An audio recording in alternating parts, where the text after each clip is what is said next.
Good evening. You're listening live to the Extreme Movie Show. I am your host, Rob. I'm sitting here in the Extreme Studios just west of Orlando, Florida. I am in my three-car garage in my BMW 7 Series from the late 90s and reminiscing about one of the best action movies of the early aughts. And, of course, after Blade, there would be very few. I'm talking about The Transporter from 2002. This is a Corey Yuen or whatever the hell his name is movie, which I didn't realize at the time how significant with all the action when movies. I first watched it, same here. Yeah, when I first watched it, wow. Now, I was going to say, this movie is fantastic. It's great. I will say this initially. I don't think Jason Statham's gotten any better at all. You could say it's gotten redundant, and I don't give a shit. I will still put this movie up there with Blade and The Bourne Identity, which the holy trinity of those three films I mentioned there from like 98 to 2003, I think is when the Bourne movie came out. I honestly, in my heart of hearts, believed at that time in my early 30s that we were going to get that next wave of action movies, because the best thing about this movie is it's got a European flair to it with suits. There's a prettiness to it, a sexiness, but you can watch this if you're an 8 or 10-year-old boy and think he's the coolest shit ever. You watch it, it doesn't have a lot of dialogue in it. It's pretty, and it does exactly what it's supposed to do. In 5 minutes, they introduce the character. They show his particular set of skills, because let's not forget Taken a few years later. Man, this thing is a fucking gem. This is such a great movie. It's been a long time since I'd watched it. What's your take on it? I know you're big, Jason. I forgot. I didn't really actually. I don't think I ever knew that Corey Yuen was. I never really looked to see who actually was involved in this. I know Luke Besson was involved in the screenplay. Besson, he does these kind of characters. Yeah, these kinds of things. It's good. Luke Besson, correct me if I'm wrong, was he the professional? You see, Leon, yes, yeah, Leon the Professional. So, very fantastic movie. Yeah, Corey Yuen. If you don't know who Corey Yuen is, Corey Yuen did a lot of Hong Kong action movies in the 80s. It's just a lot of the Jackie Chan stuff. He was involved with that, and I think he was also involved with Cynthia Rothrock. Not Rothrock. It was the other one. Cynthia Khan. Well, Cynthia Khan would be the other Cynthia. He did Millionaires Express, which we've covered here too. Yes. He worked on Fist of Fury with Bruce Lee back in the day here. This guy's the deal. Yeah. Yeah. So I really enjoyed that work with that. And it was just been a fantastic movie. I mean, going back and watching this, it is just like, okay, I remember this. Like, okay, I don't remember that. But like, for the most part, even though the fact that I remember everything that's in this movie, it was still enjoyable, because this is one of my staple Jason Statham movies. This is where his career started for me. I know he's in Lock, Stock, Smoking Barrels before this, but maybe right around. I know that if it wasn't shortly before. Guy for tone, it's right above my head. Transporter. This was a 2002 movie review we're doing here, and just Jason Statham was just fantastic in this. Very young, early 30s, and just this was the new wave of action movies coming out. Mm-hmm. And at this point, like, okay, we had the 90s kind of action stuff, speed and stuff, but Jason Statham in there. This was a foreign film. This wasn't even an American film. This was actually formed over in France, and the French language is also filmed in just English stuff for us. Just had fun with this, because it was barely a guy. He's ex-forces, or Navy SEAL, ex-forces, whatever, something like that. And he basically would go around. His job was basically he transported. He did deliveries. He didn't ask. He wanted no names. He doesn't care who you are. First rule. First rule, yeah. Don't change the terms of the deal. Yeah, it's still the same. Yeah, and no names and stuff like that. And just don't look at the package. Simple. Yeah. And of course, everything, and I love it because you get these awesome car chases with here, and on the front, because he has it's like a James Bond thing. He has a rotating license plate. It's awesome. Yeah, it just rotates. Don't you kind of smile when that happens? Like, you're like, okay, it's gonna be one of these kind of movies, right? The oil slick he has in the back of his car too was pretty cool too. Mm-hmm. I said he's like a James Bond car. Like, why would you not do this? And we got this cop who pretty much is French detective, PI, inspector. He's like, I know it's you, but I can't prove it. But I know it's you. And they kind of have this tense kind of relationship. When he comes over and talks to him. It's kind of like what was the movie we watched with Cary Grant? To Catch a Thief. To Catch a Thief. Yeah. Drive. Also, yeah. Yes, Monte Carlo in Nice area. Yeah. and honestly, a guy you're bringing up is saying all his movies seem close to being the same formula. Honestly, that's not a bad thing. I really enjoy I this. agree with you, but here's the thing. One of the things I thought long and hard about this, because I watched it this morning, was like, why do I keep coming back to Transport? Not because it's new or it's fresh or, those memorabilia things that we talk about, right? That brings back good memories. It's the fact that it's rewatchable. Yes. And you can just get caught up in like Moonraker is the perfect James Bond one. Some people hate that thing's the biggest piece of shit and it's too long, but there's a rewatchability quality to it despite how shitty some people think it is. This it's just is one of those like things where you can just put it on and watch it forever. It's just hypnotic. This is a movie just like if you see it on TV, I'm gonna sit down and watch the rest of it. I do that with Broken Arrow. One of the worst movies there is, John Travolta, Christian Slater. But if it's on, I'll watch it. I don't care. Or the Get Carter remake by Stallone, which I love and everybody hates. Right. So honestly, if you've never actually watched this movie, do yourself a favor. Go to Amazon Prime or even go online. You can buy it. You can buy a Blu-ray probably for really cheap. Walmart might even have the collection. Now I'll just say this: watch the first two. The third one was okay, but they get really campy in the second and third. And Skip Reloaded. It has nothing to do with Jason Statham.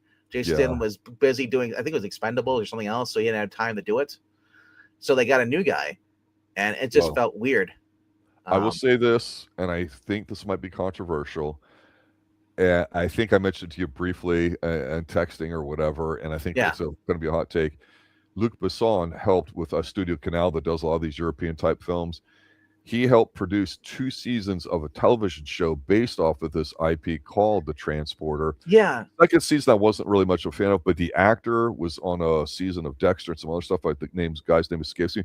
He's fantastic. And I'm telling you, anybody listening, this Transporter TV show, the first season really is a lot like this first movie. It's very enjoyable and escapist. And there's a prettiness too, RDV. There's not a sexiness, because sexiness you think of whatever, but there's a hint of it because he's dressed up in a suit. He's got the driving gloves. He's got the really clean BMW, listening to the classical music.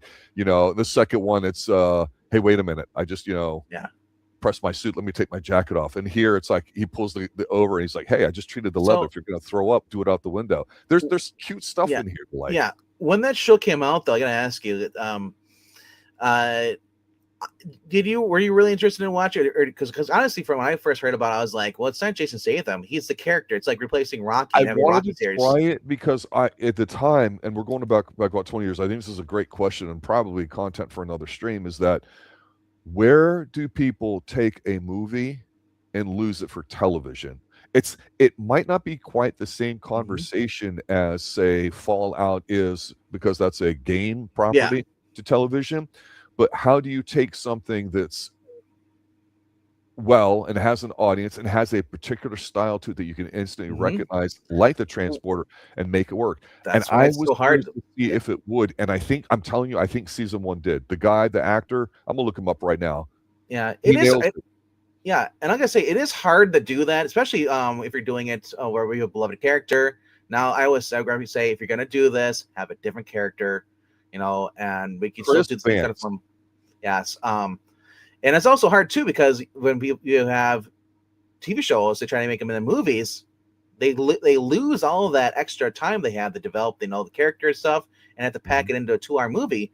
But now we're doing 3 to 4 hour movies with John Wick. It's like, do I want to sit through a 4-hour movie, or would I rather just watch like a couple seasons of a great TV show? Give me 90 minutes for a movie. And I don't mind the longer movie. Yeah. You know that. I don't. Could you sit there at John? Okay, now back then they were doing Miami Vice, and they did a movie with those characters. Can you sit through a 4-hour movie? Well, 2006, 2007, when they did the Miami Vice. Well, movie. No, I'm not before that. I'm just saying, before season 5, before they did this, before it got bad. Could you have sat through a Miami Vice movie with original actors, original directors, basically, just keep the 80s style for like 2 or 3 hours? Or would you say, are you one of those people that thinks like, hey, I don't care how good it is, it's too long. Time doesn't matter to me. Okay, that's kind of how I am, and so getting back to this, though, I said this is a fantastic movie. Spawned did a trilogy, and then of course he couldn't come back, so they did another movie with either guy, which bombed. Then they did show, and it felt like a lot of these movies were getting shows at the time. Shooter was another one, Mark Wahlberg's, but it was Ryan that was Philby. digestible for television. Yeah, and then worse. And we also had Limitless, all had its own TV series too. See, now I did not watch that. Yeah, but that was an interesting movie. It just sounded like this around that period. All of a sudden, everything had like a TV show coming out, and I was just like, I'm still kind of display. I probably will never watch the TV show for this movie, but I like Jason Statham. He's the reason why I got into the role, and everything just fit well. Like I said, he was like he wasn't your James Bond, but he was more like the guy. He's like, I'll fucking beat you up. I don't give a shit. He was kind of like Vinnie Jones in a sense. Doesn't have to talk. Doesn't have to raise his voice. Yes, and like, don't fight me. And the guy's like, well, see, now you just made me mad. You spilled something on my shirt. Now I'm gonna beat the crap out of you. And and Jason Statham, like, is obviously he was a professional Olympic swimmer. Actually, was before this. And then yes. They don't hold back because when he has to go fight the big dude, everybody inside the garage, so he spills the grease and takes his shoes off so he can skate, sling around, and he's just taking out all the guys one by one. It was like almost like a ballet thing until he gets the big dude. And you're like, I love this. Every movie, there's always a giant dude. He's like, oh shit, I got to go against this guy. Yeah, it's like, because I look at movies like Reacher, and I love Reacher with Tom Cruise, and then you look at the movies or the show with Alan Richardson. I'm sure they probably changed some of the show for because I was wondering, because was the movie based off a book, or was the movie kind of like, and now my question is, the book, was it accurate to the book? Or was the TV show accurate to the book? The biggest thing in the Reacher movie with Tom Cruise, the first one, and I'm not talking about the second one, is that it was like, I don't know, the 12th, 15th, I don't know, whatever, because there's like a book a year for like 30 years for that approximately. It was an interesting story. It's very detective-y. You did not have to really think about Cruise's physical stature of like maybe 5'6", 5'7", whatever he is, and he's a very fit guy. He takes care of himself. Obviously, we know that. But he's not 6'3", 6'4", 240 like Alan Rickson is. James Statham is like, what, 5'10", 5'11"? No, he's probably a strong 5'9", 5'10"-ish, 180 pounds or whatever. And he has a swimmer's build, so it's very kind of like lean and compact. And I saw some pictures of him when he was an actual diver, because I'd heard of him as an athlete. But here's the thing that I like about European films in a sense. Sometimes they're an extreme movie show growing up in the 80s. I could only watch stuff that was like foreign if I rented it out or whatever, because it's going so much. And I loved this different I love the different attitude towards sexuality that European films convey. Just like Europeans, they're more open. They don't want to censor things. Yeah, and it depends on which culture, but also sex versus relationships and violence is all a little different. So in America, it gets a little whatever, right? But the thing is here you take Jason Statham, they don't make him homosexual like at all. He's very quiet, but he's dressed very European. His clothes are very form-fitting, very snug. He's got a nice physique. They're not afraid to show it off.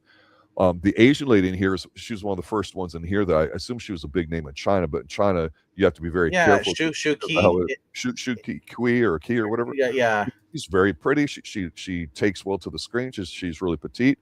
And so they make like a good couple. She rewards him with saving his life, to having sex, and they just show her in her panties. They don't really show them really getting it on, which is fine. But the scene you're talking about with the oil and all that, we've seen this with Corey Yuen and a lot of stuff, Millionaires Express, all these other ones. We're going to get a hallway fight scene. We get a creative one here. We get somebody going through glass. We get tumbles. And let's not forget, what does he transport in? Cars. So we get some over-the-top car chase scenes, which at the time, this came out before you had Jason Bourne, which has a phenomenal one, and it's probably one of the best driving sequences I've ever seen. And the second Bourne one might even be better, but for some reason I love Paul Oakenfold, Ready, Steady, Go, while they're driving around Paris, and it's like, come on, last chance. And then the music starts. That's 100% A+ grade A cinema. Here it's just fun. This was one of my dad's favorite. He liked the James Bond films. He liked this because the cars, the car scenes. When he's being chased and he's driving through with things, and it just like, it's just action scenes like this, and I love foot chases, but car chases are always great. That's why everybody loves James Bond, the car chases and just dodging and just almost running your car, but also be still driving. You We see see this with outdoors as much. Ryan O'Neal and Driver. Well, The Driver, yeah, it's a great film. The Driver. But I think Same. younger people today wait longer to get their license. They don't have the. I got They mine don't when I was have 19. I had mine I when I know. was 16, I think. Did you go through Everybody high went through it. school? You could always get it through high school if you wanted Okay. to. But I waited until I was out of school, then I got my license because I realized that I just needed it for a job. And I wasn't really going around, hey, I'm gonna go get my license and pick up chicks. So I was like, when am I gonna pick them up in a station wagon? I am freaking not. it didn't matter, and that was the whole Yeah. point. You Yeah. go to a mall, and whatever beater car you had, it didn't Yeah. it didn't care. But it was more. It wasn't even the pickup chicks things. It was the fact that represent freedom, and the first thing you could put effort into, and time and money. And if you're in the hood, you'd have Sure. some people who'd go really crazy. It would say, hey, this is what I'm about, whatever. Your personality, people drive around at all the hot spots and all that. It's a lot different than when the 80s when you're growing up. When I was 18 until 2003. Could you make a bullet today? Well, do people really care? Okay, okay, you're talking about the movie. Okay, exactly. I was right? like, yeah, I could make bullets. So yeah, recycle. French Connection. That's a great scene. Yes. I don't think people care anymore about that. No, that's the thing, and that's the Michael Mann brought to a lot of these things. You see these car chases, a lot of the stuff, and here's today's car chases, Fast and Furious. That's what they think is a cool thing, and I don't want to rip on Fast and Furious, but the stories were dumb. The cars are like, oh, that's cool and stuff. It's like I'll just say this: Fast and Furious is like a kid playing with Hot Wheels. That's all it was. Yeah. There was no substance to it whatsoever. It was all about the cars. And eventually it was like the first Fast Furious is probably the best one and my only favorite one other than Tokyo Drift. I don't care for all the other spy stuff. What it was is that it was racing for pigs. The first movie, the 10-second car and stuff. The whole tension. That was it. Yeah. So yeah, getting back to this movie though, I said the car chase in here too. Jason Statham having a fighting scene here too. Him breaking his third rule because he looked in the package, and turns out it's this beautiful Taiwanese girl, and he basically falls in love with her. At first, he doesn't want to he's afraid she's gonna scream, yell, so he has her tied up, and he's trying to have dinner with her, and eventually, she's into being tied up, I guess, and they kind of have a relationship going on, and he helps save her from these bad guys at the end, while also trying to avoid the nosy French inspector who basically is trying to pin him for all these different things he's done illegally. He did it in a very French way. When I was younger, I used to go, "Oh, this guy's annoying." When I got older, no, that's exactly how they would do it. They expect a certain amount of charm. Can you come in? Do you want tea or coffee? Can you want to come in and sit down and we talk? That's a European sensibility. You discuss stuff, but you take care of your priorities first. And is these little social niceties. And as because this guy the inspector also knew Frank as well too.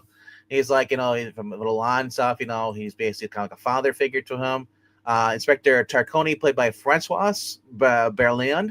I think it's Berléand. I'm not sure what else he's. I didn't look at his IMDb what he sees else he's in, but he's just like he's like, I know it's you. That guy. Yeah, I know it's you. It's like and he's like, I don't know what you mean. Friends with Frank Martin. That's they do at the end. It's like let's go fishing. He was that good. Yeah.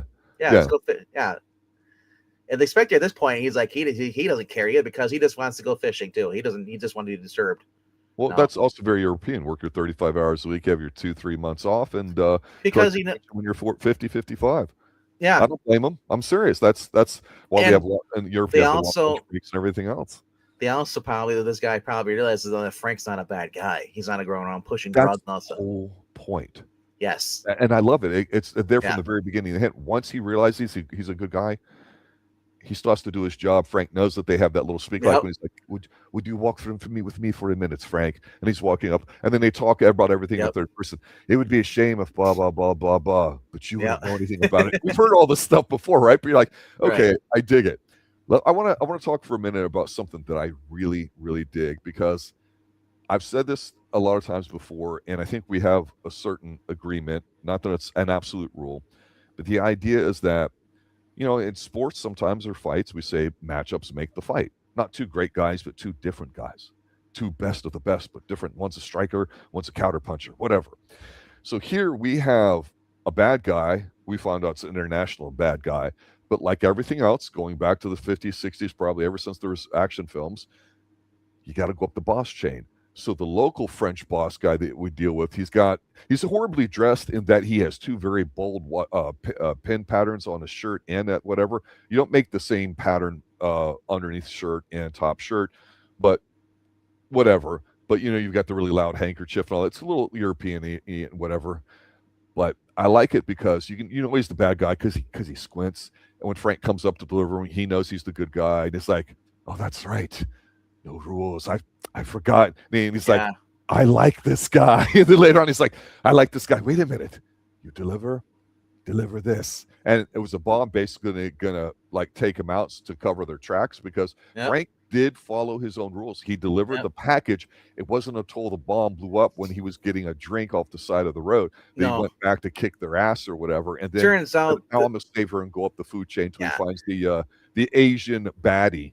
Well, turns out her father wanted her back, and pretty much he's at this point. I'm not going to put, at this point, the whole movie is that the inspector's in on this, and he says like, hey, just pretend that she's your girlfriend. The cops will leave alone. The bad guys show up. They fire missiles at his house. I'm like, gee, I wonder if this is where Iron Man got the idea, the fire missiles, and they managed to blow it up with the bad guys. Let me ask you.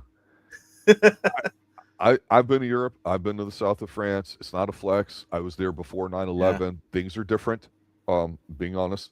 That being said, the Panhandle, Florida's got some of the best looking beaches I've ever seen in my life.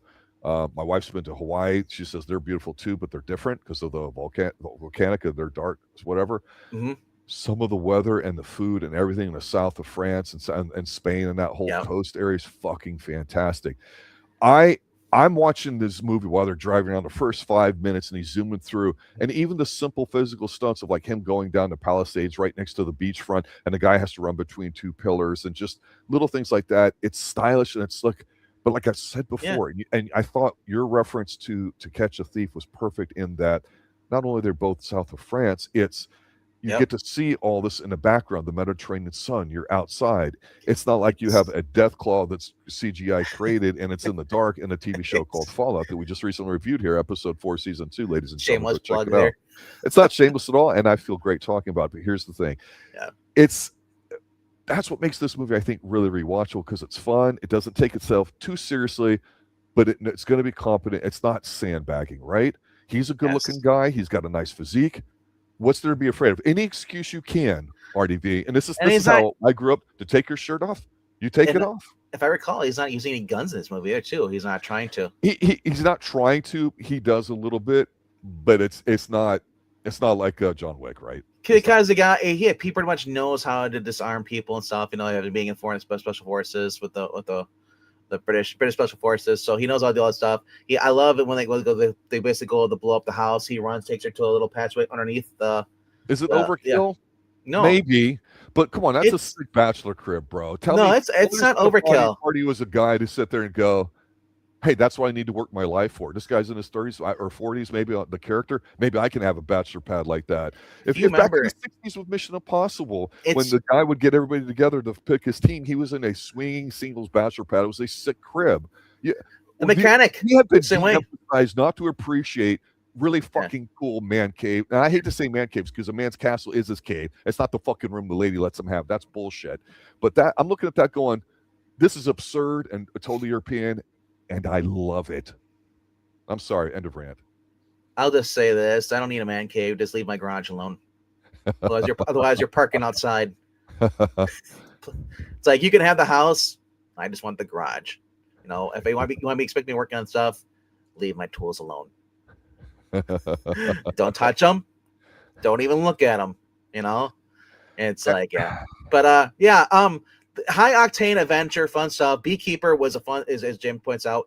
That felt like return back to these type of movies into early 2000s. The Mechanic, and Transporter 1 and 2, just fantastic films.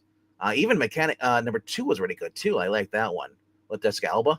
We did at least the first Mechanic, Jason Statham one, but of course that's based off of the really really dark one actually. Well, that Charles Bronson. We Bronson reviewed. I too. think we. Jan Michael Vincent, yeah, because that's dark. I Yeah, thought we reviewed both. we may have. It's We been a might. while. It's been 5 years. So whatever we reviewed, and we'll probably review again. We'll probably review this another 5 years. Who knows? Yes. But Oh yeah. fantastic movies. Jason Statham. If you're for those who are like, well, we only look from Expendables, well, yada yada. It's like, no, he was, and then he's don't worry about him being like in the Spy Hard movie, whatever what it was with Elizabeth McCarthy. That's not the Jason Statham. So a lot of people are who saw well, the Beekeeper, and it was the other one, Levin's Trade. I think it was the other one. I can't remember what it was called. The most recent one we reviewed with him. Don't even remember the name. Yeah, but it was him. The January Jason movie is what I call it. Well, it was Jason Statham rescuing this. It was a construction worker, and basically Chuck Dixon had wrote the script for it. That's right. That was the last one we did. Yep. Yeah, and he had to basically rescue this guy's like his boss's daughter who had been kidnapped and stuff. And he goes in and he just takes out these people one by one, and it's just a fantastic movie. We've seen this before. We see House was another one, the little Chinese girl, and he basically had protected her too. He was a former cop, and just like I love Jason Statham. They may be all the same, but here's the thing about it, they're all good for the most part. Two concepts here. We're dancing around, but I think they're significant because I can't off the top of my head think of one before Jason. Jason having a Shu Qi in there, we've known since the 90s that China invested a shit ton of money in the United States because I think we made them a Party of Five member or whatever. Yeah. Forgive me, I'm not trying to be political here in the sense that, but basically the Western market opened up. So we started making movies that were less anti-commie, anti-Chinese, anti-whatever. And so you started seeing this, like it would be a nice crossover to have an Asian representation here for their audience and their budget. Now, European, they're a bit more multicultural when it comes to that, at least back then they were. So that's just a thing that we see to this day. Now you have every box checked for every reason, but we won't go there too deep. But I think the other thing too here, RDV, is that, you're talking about action movies, you're talking about trends, right? So, I mean, does this movie, can you think of a trend that this movie might have started, or is it just kind of there in the early 2000s? Well, I'll just say this: the car chase movies we were starting to get this, and then we started seeing it more with the Mission Impossible movies. Mm-hmm. I don't know how much influence this movie had with that herself, or vice versa. Fast Furious comes around like 2000, 2001 or 2. After this, we start seeing. We had like the guy who plays the bad guy here, Wall Street Calm. He was in Fast and Furious and also in Fast 5. So you're seeing a lot of crossover. And a lot of people are just basically being influenced by one another, and you just saw a lot of these chase movies start popping up. Yes, and just a car oriented movies, just like the 80s. Everything we had, all the car movies. We had Knight Rider. We had just all these different like shows that focus on vehicles. It was Make the PI. You had the car, helicopter too. And just like everything was just action oriented. Trade. Yeah. Yes. You took something like, hey, like that worked for them. What can we do differently when we won't get sued? But overall, is it this literally is To Catch a Thief, but like more updated and just with more like a Jason Bourne kind of like a car chase thing too, almost, and also crossover with Mission Impossible, and just a guy who normally looks the other way, but he has a conscience, decides, well, I look at the package now. I feel obligated. This, and it just turned into something where a guy who was a lonely guy just did everything. He broke his own rule, and well, he got rewarded. He got a girlfriend out of it too. And I can't remember what happened. Something happened. Like she designed the second one. They wrote her off or whatever. Yeah. Every Transformer movie, he got a new girl. He had Taiwanese, and then the third one he had some Russian. He said these movies were good, were fun. Early 2000s. Also remember, this is early 2000s before a lot of movies were being highly censored and DEI focused on. They didn't care. This was basically just, hey, we can say what we want to say here and not to worry about people canceling us and say, oh, that was offensive, whatever. Because no one cared back then. There wasn't this big movement, that Hollywood, was still normal, or like, I guess whatever you call normal, but like normal than what it is today. So I said, you allow the chance for these movies to happen. There's still, I still believe today, there's still people out there like you and I and other people that want action movies. Mm-hmm. but we don't want this forced and sloppy AI and DEI crap. There's a reason why the Running Man failed, Yes. because it wasn't Arnold, and two, it just felt okay. We've seen this before. It was the opposite. It's like imagine if when we okay, the reason Reacher, the TV show, was popular because it was just fantastic. People still like the Tom Cruise movies, but when you go to do like another movie, a reboot or something, and people love it, well, this is supposed to be more like the book. Well, the reason why this remake didn't do the ending, because the original ending of the book, the character dies, and that was a horrible ending, so they changed it. So this movie was just like, okay, we're just getting Colin Powell or whatever his name is, who had pretty much, is in Twisters, which was a better movie, and it was just rehash, but with less like funny moments. Arnold is just fantastic. He's a physical character actor, and it's as soon as they let him start speaking, they realize, oh my gosh, this guy is hilarious. We do like him in Conan. We also like him in Terminator. But instead, so when you start changing things just to change them, and you're like, why didn't this work? Well, it worked back in the 80s because You've got to know why it works though before you can change it. And that's why I don't like a lot of these reboots. Now here's the thing though, the Mechanic though, I did like. I thought that was a great reboot for Charles Bronson with Jason Statham. Mm-hmm. Now this wasn't a reboot. This is more like a, hey, let's say like instead of having a James Bond spy, this is a guy who just is basically private mercenary for his own stuff, and he works on his own car. He knows how to tune it, and he basically let's combine James Bond without the MI6, working for himself, and then the guy who's used to basically getting his way and having a nice fancy dinner, whatever, doing his life is interrupted, changed up when he breaks his own rule. Like that's a fantastic idea. I would simple, hate. I don't want to see this. I don't want to see this rebooted with somebody else. And I said, the TV series back then was like 2015, I think it was 2014, can't remember, or 11. It might have been 2011. Who knows? Well, when you talk about transporting as a particular function, right? Yeah. So sometimes you can capture something that, is a bit unique. You and I have covered, I think, the only two skateboard movies that I can think of at the top of my head, Gleaming the Cube, and the other one was not Vision Quest, but something else. And in the 80s, and they were solid because it's kind of from the perspective, I'm not of like dude skater bro kind of thing, but just somebody that skateboards, a tool of the trade. And when I was a kid, I used to do BMX a lot. I didn't do motocross or anything, but just, there's a different thing to it. And one thing about movies I always thought was interesting is as long as you've got the idea down, like I said before about cars, or when we were talking Fast and Furious, is that in Bullet, it's not a car movie. It has a car chase in it, which is the ending. But what do you remember for the car chase? Well, it was just because there was nothing like it at the time, and the cameras French inside Connection, the car chase. Exactly, but Driver, car chase. You take them out of it. They're still great movies because of everything else there. You can't just plug a bunch of people into a motley crew and cars and all that kind of stuff and Vin Italian Diesel. Job. I mean, you can, but still, well, Italian Job, honestly, with Handsome Rob, this is where I'm going. Yeah. The other stuff that was going on at this time, one of the last things I was going to mention that made me think of this time period was that you had your Oceans 11, 12, and 13. Mm-hmm. Now, those are a reboot of the Frank Sinatra Oceans 11 films, where I believe, if I'm correct, they got caught with what they were doing back in the 60s and all, because they had a crew. Back then, Frank Sinatra and his posse, the guy thing, that was a cool thing. Yeah, so heist movies. They're emulating, they're emulating coolness movies, right? And the heist nature of it, again, goes back to Cary Grant and all that. So these aren't new ideas. It's a shame to me that nobody cares about cars that much anymore, about looking good, about being cool. James Bond, really, honestly, even Daniel Craig's movies just don't portray it the way that it used Today's Cars movies are what the slop you get with the Fast Furious. That's the thing. It's like, no.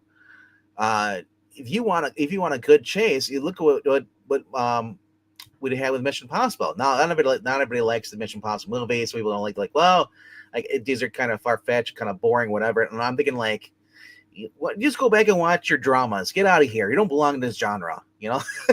I like the chases. The Jason Bournes, I'm not a Matt Damon fan. I'm a Jason Bourne fan because Right. those are fantastic.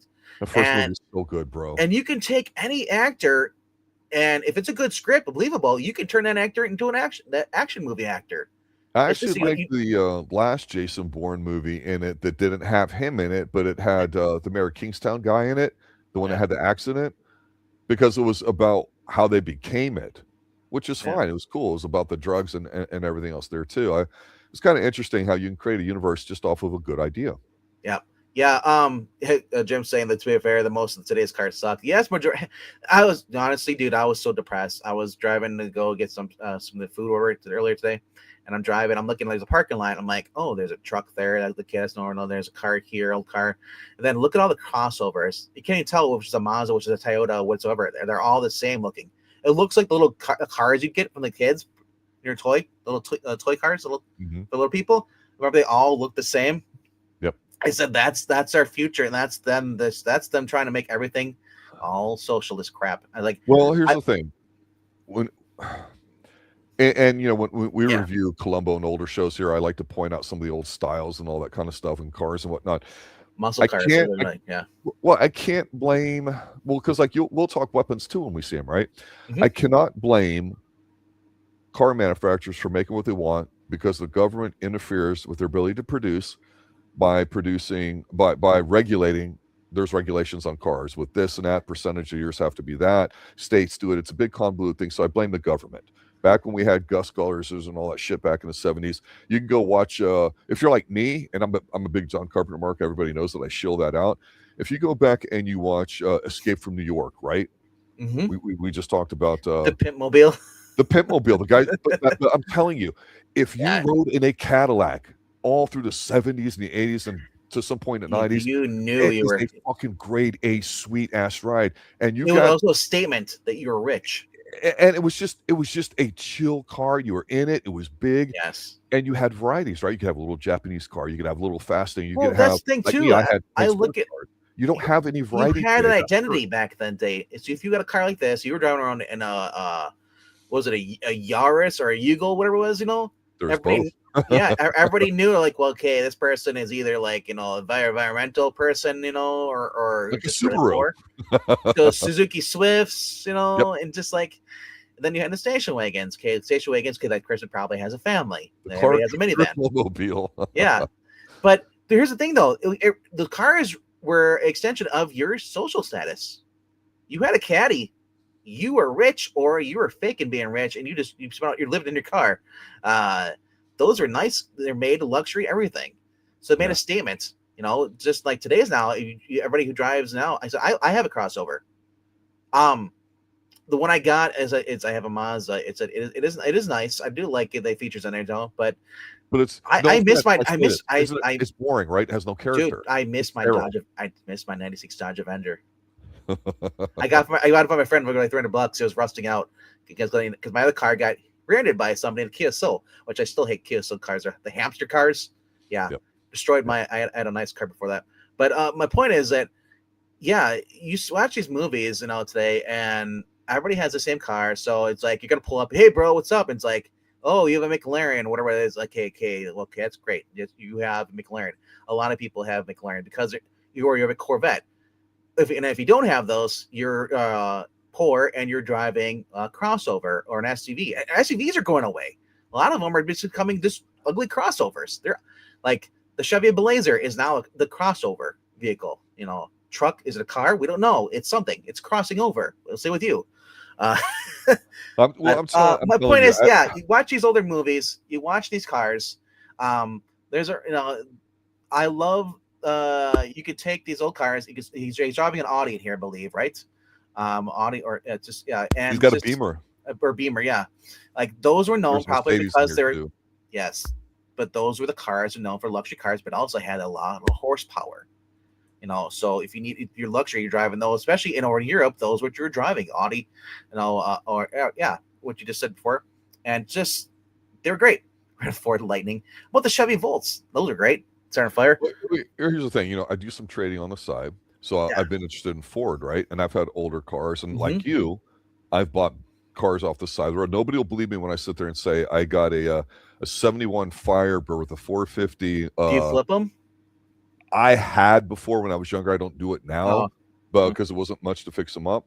I got a Porsche from a married couple for $300. The cheap, shitty, poor man's Porsche, the 941, with a full set of tires and a bunch of other stuff and all that, and it ran really, really well. I mean, I flipped that. That's the last car that I flipped. Yeah, but it's that's now crazy. Now have to like go to a car show to see these things, right? Yeah, and I just miss them because it's like movies. They have a feel to them. They're like a car. Now everything almost looks the same because they're digital. So you're missing a lot of the shadow and the depth effects that your eyes pick out. Look, you can have Godzilla in a suit, and let's be honest, we know that it's Godzilla, but there's still something about if the filmmaker can film it in such a way where there's the right amount of perception, your brain will kind of fill into pieces. Like Clash of the Titans is a great example. The stop motion, anything by Ray Harryhausen, right? CGI should not be the main show of it, but everyone's making it. No, and natural stunts these to deal with Jackie Chan all stuff. You know, I love those, the high stakes stuff. No one wants to do it because no one wants to, insurance don't want to pay out, and the actors are not allowed to take their risks because their agent will let them. Blah blah blah. We're talking about how the cars have gone away. Here's one thing that stayed constant: the motorcycles. Motorcycles have not changed really. But do you think people ride motorcycles anymore? All the Harley places here in Central Florida, honestly, they've closed down. I don't know if that was because that was just rich people will get in a second car back in the day. Or what. Harley Davidson is still putting on motorcycles. Eric Buell relaunched. He after the whole Obama crap, you know, he rebuilt his company and he's building Buells again. You know, and I said, like, you're seeing a lot of these motorcycle racing still popular, and there are still people buying. I still see Harleys, motorcycles always on the road here when it's getting warm out or even the nice out. And I'm thinking, like, these guys are crazy. They're salt on the road. You're gonna spit that all up into your motorcycle? You're an idiot. Yeah. But for the most part, motorcycles are still a big thing. You see a guy on a Harley or a chopper, you know, it's like, you know, like you stop, you look at like, hey, you know, I'm not a fan of choppers, but I'm like, that's custom made. That's kind of cool. You're gonna notice it. Same with these crotch rockets, the Kawasaki's. I remember how those were like insanely popular. The Ninjas, right? Yeah, it's like the '90s.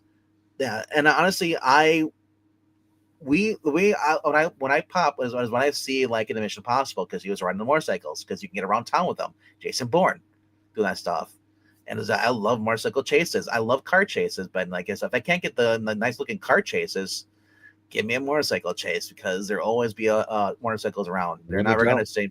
Yeah, I don't. Yeah. Now you can make fun of the little foreign cars if you want to. Like I think they did in Man from U.N.C.L.E., the little Beamer. Remember they're in the little car got stuck sideways. I did not see that, but you're talking the Henry Cavill one. Yeah, they're in the car and they went to go turn around and they got stuck. The car got stuck and everyone wants to get out. He's like, "You freaking kidding me?" Because in the little narrow alleyways of, like, you know, in Russia or wherever they were, Invincible, and I love those stuff. But yeah. But as far as this movie goes, I said it's back to an era where I still say this is probably the best era, or at least the last one of the great eras of movies being made.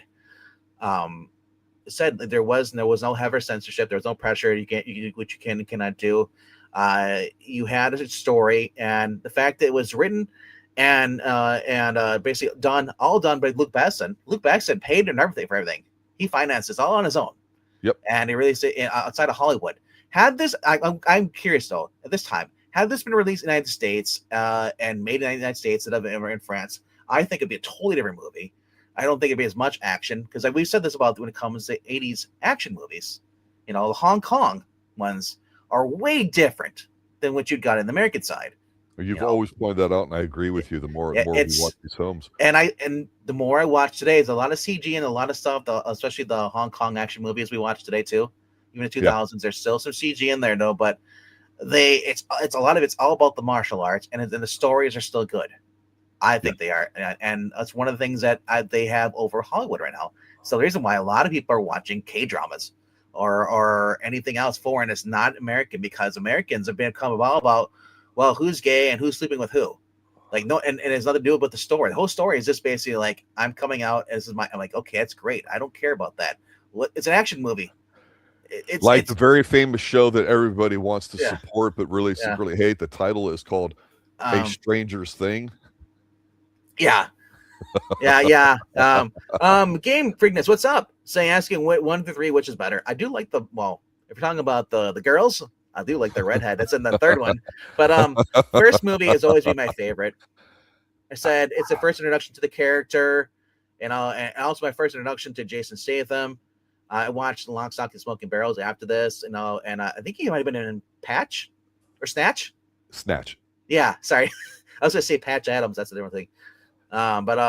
Yeah, he was in Snatch with, and as I said, Robert Williams to reboot the Transporter. They're going to use an AI generated voice and his body since he's dead.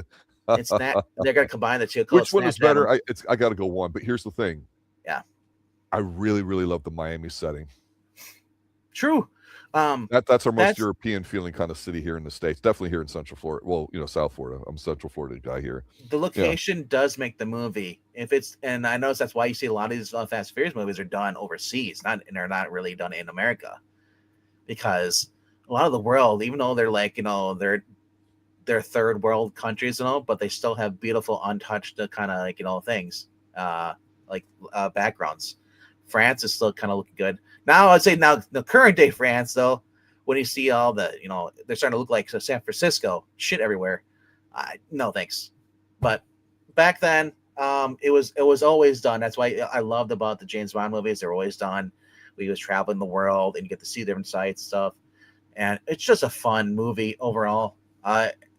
More to say about this is that, I guess they according to you can look this on Wikipedia too. It says the movie was based on the film series, short films called The Hire, which was produced as a promotional effort by BMW. Yes, well, yeah, because they had a bunch of them. Because you know who the BMW driver was before, and so 2002. This is before they announced. And Clive Owen was the driver. Clive Owen was my number one pick for James Bond at that time. I thought it was fantastic. I liked him in International. I liked him, and I also liked him Shoot 'Em Up. Clive Owen and he was also in another movie, Aeon, I think it was, Aeon, where he's a cop, and it was a dystopian world where basically everything was recorded, where you are and stuff. So when he came across, this girl was able to scramble, so the cameras couldn't tell who she was. Okay. I love those dystopian movies like that. But overall, Clive Owens, I thought he was good. I always wondered, like, what happened to him? He just kind of dropped. Either he aged out. He was recently in he played a detective getting Alzheimer's, and that was Philip Marlowe. It was filmed in France, a few episodes. He's still been active, but mostly overseas. He should have been James Bond.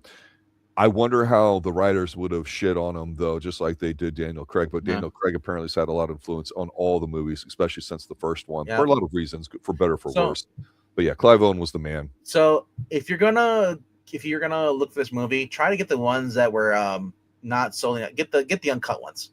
Japan and Europe have France have the uncut versions, which are rated R. This is PG-13 because of, like I said, Hollywood can't do certain things. If you say those, you can only say the F word once. After that, it becomes like. So I always loved it when you get those movies where they're like, well, we're going to see the F-bomb 30 times. One last question for my kind of final thoughts, because I've already started off saying it's a great film. Everyone should see it. It's a fantastic action film, one of the best of the decade to me. What do you think of? Oh, how do I say it? Well, you go on with your final thoughts. I'll close with mine. Well, final thoughts is that the reason this movie was great because you had the fight scenes that were basically directed by Yuen, and you also had Leterrier was directing majority of the film, doing everything else, because Yuen was focusing on the fight scene. That's why we get that fight scene with the grease lick stuff was so great, because it just felt like an action. This literally felt like a Hong Kong action 80s movie. And that's why I liked it the most. Was that your favorite action piece? For Hollywood for this movie, I mean, honestly, those grease fight and the car chase, but yeah, mostly it was the grease fight scene because that's the most standable, and not because I'm like, hey, I like seeing him shirtless. No, it's because you should see him shirtless. He's got a nice physique. Well, yeah, honestly, it said, and that was action movies too. Bruce Lee would take his shirt off too. Fight. That's right. Yeah, so We, this we, have, guy, we have a big audience. It's appealed to so everybody. it was a callback to like that too. So I said the grease licks fight was creative. Before this, I never saw anybody sliding on grease and then taking out bad guys, dodging stuff, and the bad guys are slipping, falling over because they don't know how to fight. It's like when you see people fighting on an ice rink and they're slipping and falling. And the one guy is just kind of like because he actually didn't he like tape something to his feet? He The figured that brushes, out too. the Yeah, brushes, yeah. yeah. So he So starts just stand sliding. in the middle. Yeah. Yeah, I thought that was great. And real quickly answer game for instances, we do live talk about these. We on every movies on Sundays at 7 p.m. Eastern. We do TV show reviews at 5:30 or which is basically 6:30 Eastern. And we also on Tuesdays it's at 8 p.m. Eastern. So the schedule is right above when you go to actually the homepage on our channel. The schedule is right above on the banner. Or on Twitter too for me, Yeah, at least on my handle. Yeah, Rock Media yeah. Network. So if you made it, yeah, I was saying if you made this R, you lose a lot of the audience. Hugh Jackman took a pay cut to make Logan rated R because you get less audience. But yeah, sure, you cut out the kids stuff, but sometimes movies that should be rated R are kind of nerfed. Like if you're doing a Punisher movie and they get PG-13, Can't. and you can't. just can't. No, because Punisher is known for these brutal kills and stuff like that. He doesn't care. He's gonna put a grenade in your mouth. I want to see the head exploding. That's what I love about The Boys. The Boys works well with that because that's what the comic book was. Or I like don't a like it when we have when you yeah, exactly. When you have to censor, like, what was it, the Nightmare on Elm Street? One where the girl, she's running a marathon and then she goes the rope and it cuts her head off. You see it flying. How dumb that was, because they have to make it like PG, But I'll say this: don't nerf just don't nerf the source material. That's what I don't like about it. Agree.